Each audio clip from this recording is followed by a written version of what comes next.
ऐसे लगा था भैया आजा वोटिंग काहे नहीं बे, काल हुई तो काल मार टाप टाप टाप टाप गर्दा उड़िए बे, गर्दा। देखिए हमारे बात भैया, गर्दा और छोटा भाई है वो, जाने दो। हम सब पूरा भोजपुरी इंडस्ट्री विकास के साथ है।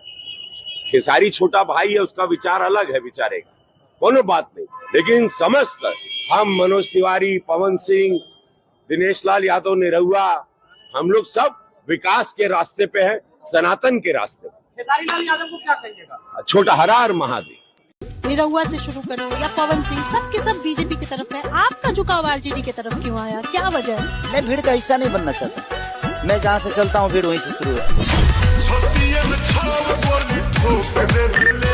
अच्छा, खेसारी यादव भी आ गए और वो आरजेडी में चले गए। सारे कलाकार एक तरफ जा रहे थे, खेसारी यादव उधर चले गए।